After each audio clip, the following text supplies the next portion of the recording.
Closing time. The market is closed today on Wednesday already. Wednesday, July 17th, 20 and the 24. You know which calendar that's on. 3:38 p.m. from the farm fields of Valparaiso, Indiana. Checking in after hours. I was all prepared to talk to you earlier today. Then I got a notification from the auction company that my winning lots oh boy, I'm gonna have to make a separate video of the kooky things that I won in the auction. So they notified me that the items were ready. So I'm like, I need to go get those. Those are gonna be fun. So I drove over to get those. Also took some coins with me to return to the bank. Got an automated coin machine on one of our branches. So picked up the items, stopped by the bank on the way home, and the coin machine was down. It's down like every other time I go. So, but the auction items are going to make you laugh, but I don't want to spend any more time on it because I'll make a separate video so you won't have to watch it if you have 0.0 interest in the wacky hobbies that I participate in. But here is, and this looks made up. It really does. Because I put this line here before silver got to it. It was probably around 30.50 earlier today when I began working on the chart and then had to run off to grab my auction items. But here, and it still applies though. So just because we got a beautiful bounce that we're about to talk about doesn't mean it's done descending, because silver ended up closing, or it's over 3% down so far today. They have extended trading beyond the normal stock market day. But I wanted to show you what my thoughts were earlier, and they will continue to be because we'll need to watch this for the rest of the week to see how it reacts. But here's where we're at. So my thought based on the charts was that it needs to hold 30. So if silver holds 30 and begins to bounce, hello, which is what is happening. Now, it doesn't mean there's anything true about this statement yet or this prediction, because again, it's based on probability. So we bounced off a 30, which is like, I actually laughed when I opened this chart again, because as they say about the blind squirrel, every once in a while he'll find a nut. So am I finding a nut? We'll see, because what we need to do next, if we're going to continue in a bullish theme, is we need to take out 3180. If we take out 3180, then we're likely the next resistance will be 3250. So that's what we have to watch. But in the meantime, doesn't mean we're out of the woods on the lower low. So if we do not hold 30 and we break below it, then that certainly opens the trap door to as low as 2850, between that and the $29 amount price on the silver. So that's what I'm looking for and looking at on silver. So we'll keep this chart up just like I've kept the Bitcoin up. Let's see how the Bitcoin is doing and looking pretty nice. So we talked the other day and said, okay, we need to hold 59 on the pullback, 59,000, and we need to break through 63,900.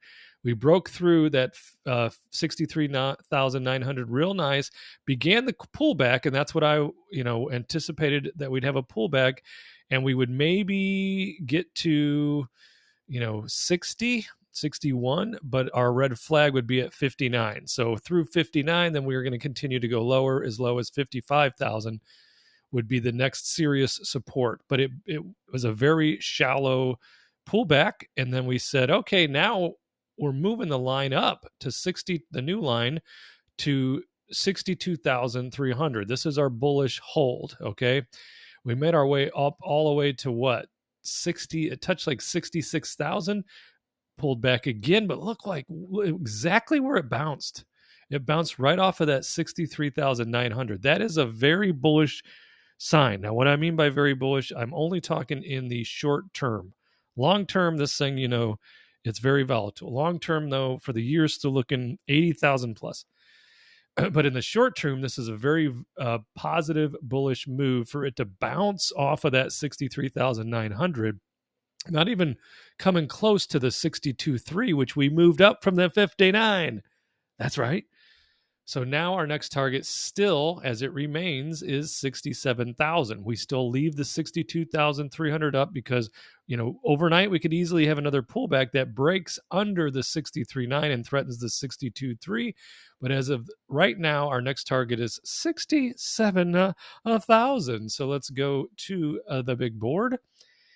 And we had a very off day today, and that was the pullback we were expecting in gold and silver. It actually came probably a day or two later than I anticipated, but that's just it. It's not necessarily an exact time frame. It's just a percentage of probability that can be drawn out from the Elliott wave theory and Fibonacci. So we were down just over $28,000 today, but this represents, if we then turn around and bounce up tomorrow or be as early as Friday, then we're looking at, hey, we held a beautifully higher low, which is certainly a bullish sign for this particular portfolio. Devin had a good day today. It got into the range of when I should have sold covered calls. I was looking for that 49 that we talked about yesterday.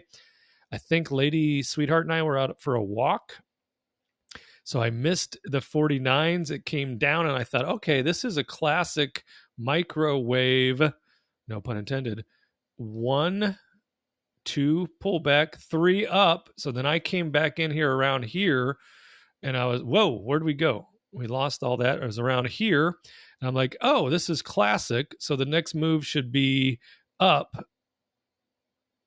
to create that'd be our 4, and then our 5 should go higher than the 3. But the classic move was we don't want wave 4 encroaching on wave 1, and that's what happened here. Here's wave 1. So ideally 4 would have not come all the way down and encroached anywhere into wave number 1, and it did. It went lower than wave 1, which invalidated the theory of the micro 5 up. So I missed my opportunity at we had another 49.04, but I was, let's see, 11.05. Where was I then? Who knows? Probably downstairs watching the All-Star game. So I missed my 49. I'm still very bullish right now on Devon Energy. And so we'll be looking at tomorrow and seeing if over 49 presents itself, and then we'll begin the sell to covered calls. Of course, it'll depend on what that looks like. So if a very clear impulsive waves moving it up through 49, then we have to let it ride. Otherwise, it'll be time for some covered calls. AGQ thought about selling either some puts or buying some more shares. I've got such a nice position on this. My average cost is $33.25. And it seems difficult to buy up here in the 39s. So I got to keep watching it, just like we're watching this chart. So if it presents itself that it's going to turn and head lower than 30, then I just keep waiting then for what the next bottom should be, 29 to 28.50, which would be another strike. We'll make a strike on AGQ, buy some more shares, and likely sell some puts. So that's the idea. Watching our silver and gold. Oil had a nice day, right? What did you do over here? It was up 2.65%. And then Bitcoin was just barely down at 0.38%. That is what we're looking at. I'd like to start, building out some more. To me, this is visually appealing to me, like with how my brain works. I want to be able to build these out more for you. But as you know, I'm just learning all of this stuff, and I don't want to. It's difficult for this and these chart readings because this thing could literally meander for months sideways in a range of 32 down to 29. It could easily do that, and that gets, it gets boring for people, and it can be trouble when you attempt to follow any of these trades, which you should not. This is not investment advice. This is barely entertainment. So that's what's happening there. I had to take Coco's car in. It's my old 2008 Jeep Grand Cherokee that I drove forever. And then, I don't know if I told you the story, but next thing you know, I don't own it anymore. My wife gave it to Coco. So I had to go out and buy myself a Mazda CX-5. So I noticed in the driveway, today that there was probably a, I don't know, 2 baseballs wide of a spot under the car. And it wasn't a spot like you would see condensation from the AC unit. So I took a closer look, touched it with my finger, sniffed it, and I'm like, oh, that's coolant. That's not a good sign. So I got some guys that have become my buddies over at the repair shop, called them up and said, look, I know you're always 2 to 3 weeks out. What if I did you'll just drop it off and you get to it at your convenience, routine, and like, Bart, bring it over anytime. So I did. And so instead of waiting 2 or 3 weeks and worried about the car, they'll probably have an answer before the end of the week, and then they make quick repairs because I always just do what they say. So in the meantime, we have a deal on the table that has been on the table since day one of Purdue freshman year, day one for Coco and for Madison, which was if you graduate in 4 years on time and that's it, then I buy you a brand new car. Because what I want them to, I don't want to spoil them too much, which I already have, but I want them to not have to worry about a car payment. I don't want to have to worry about cars breaking down and car repairs once they're getting their careers going. So the budget for Coco is between $30,000 and $35,000. She wants one of those big monster Broncos, and I told her, I go, 1, it doesn't fit the budget. 2, even if it did, I'm not buying you one of those big monster Broncos because it just wouldn't be prudent at this juncture. So I said, do you want a Mazda? We could have the 4th Mazda in the family. And she's like, no, I don't want one of your cars, because we have 2 CX-5s, and then we have that Mazda Miata convertible. So I said, what else would you want? She goes, I want a brand new Jeep Grand Cherokee. And I showed her the prices, and that doesn't fit the budget either. She's like, what about a RAV4? I go, oh, now we're talking, because I'd love to get her a car that would last 10 years easy without any concerns. Toyotas, Mazdas, Hondas, those are at the tops of my list. So I built one out for her, put in the blind spot monitoring and rear cross traffic alert. Why are those extras? Those should be built in on all weather floor liners, as well as I also upgraded to all-wheel drive instead of front-wheel drive, and that came to $32,280. So that is currently on the table. Now, she's not here, so I can tell you this. Instead of waiting for her to graduate in May, I'm thinking about getting it for her now before she goes back to Purdue for her senior year, just so I don't have to worry about her in the old Jeep. And she has student teaching, which could be up to 45 minutes one way away from her apartment. So as the worrying parent, I might pull the trigger early. So I'll keep you posted on that as well. So thanks for tuning in. Like, subscribe, comment, share with a lovable friend. I'll try to keep the charts going just because it'll look interesting, like when I'm right and when I'm wrong, and what is there a probability that we can come up with? Is there like a 65% probability in our favor?